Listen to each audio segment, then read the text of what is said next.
I first visited the Zaatari refugee camp in early 2015. Located in northern Jordan, the camp is home to more than 80,000 Syrian refugees.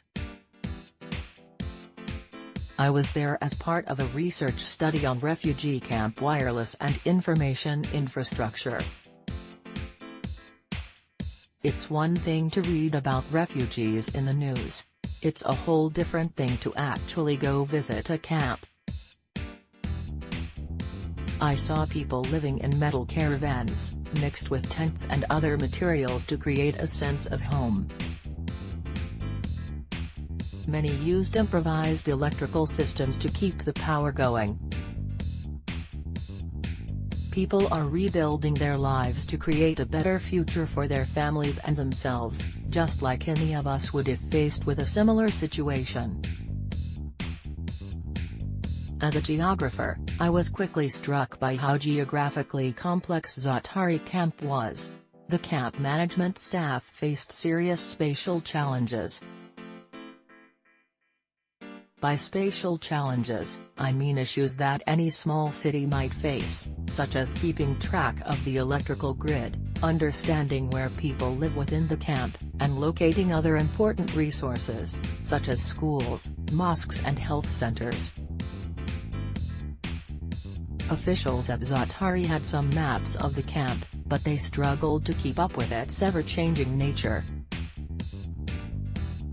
An experiment I launched there led to up-to-date maps of the camp and, I hope, valuable training for some of its residents.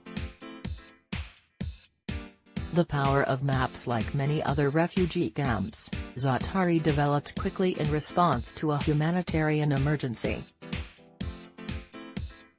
In rapid onset emergencies, mapping often isn't as high of a priority as basic necessities like food, water and shelter. However, my research shows that maps can be an invaluable tool in a natural disaster or humanitarian crisis.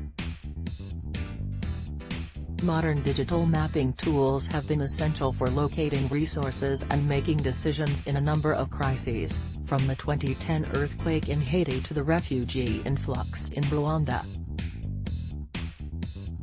This got me thinking that the refugees themselves could be the best people to map Zaatari.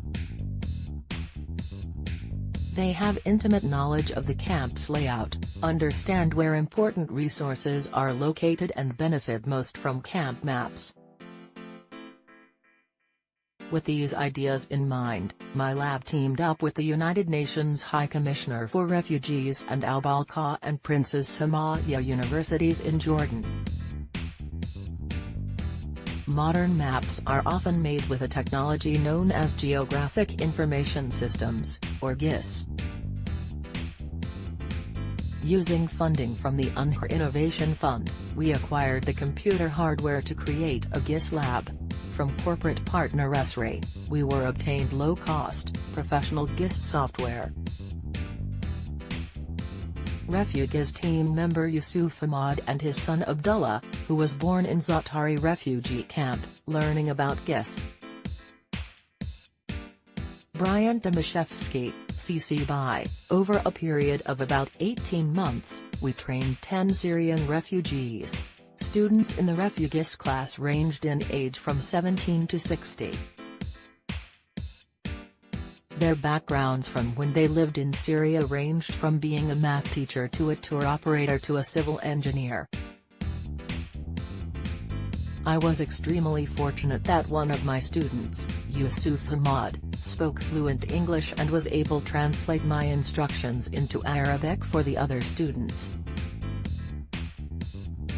We taught concepts such as coordinate systems, map projections, map design and geographic visualization. We also taught how to collect spatial data in the field using GPS.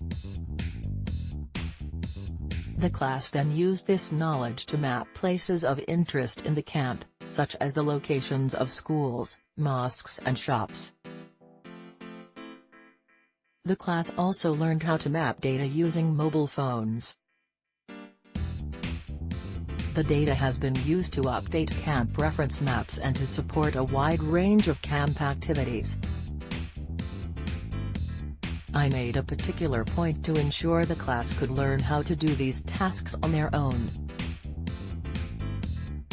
This was important. No matter how well-intentioned a technological intervention is, it will often fall apart if the displaced community relies completely on outside people to make it work.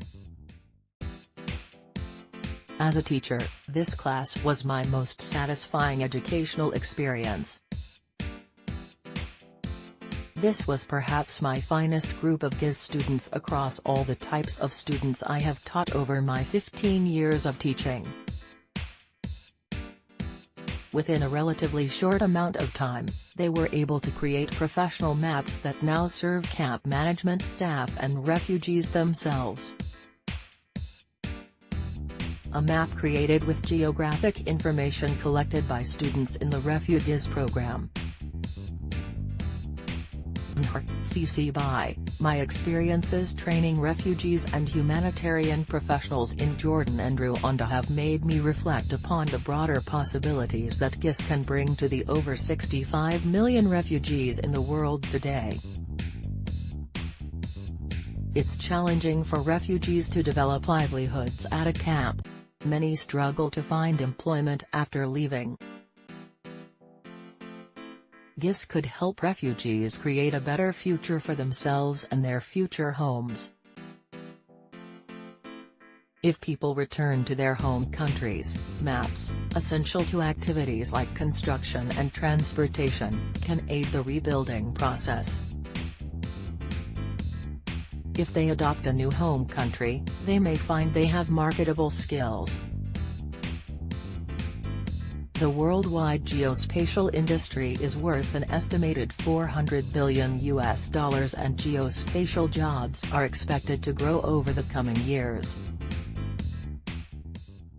Our team is currently helping some of the refugees get GIS industry certifications.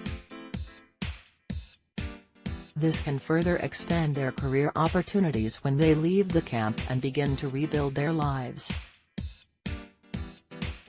Technology training interventions for refugees often focus on things like computer programming, web development and other traditional IT skills. However, I would argue that GIS should be given equal importance. It offers a rich and interactive way to learn about people, places and spatial skills, things that I think the world in general needs more of. Refugees could help lead the way. This article was originally published on The Conversation. Brian Tomaszewski, Associate Professor of Information Sciences and Technologies, Rochester Institute of Technology. Like this article? Sign up for our newsletter.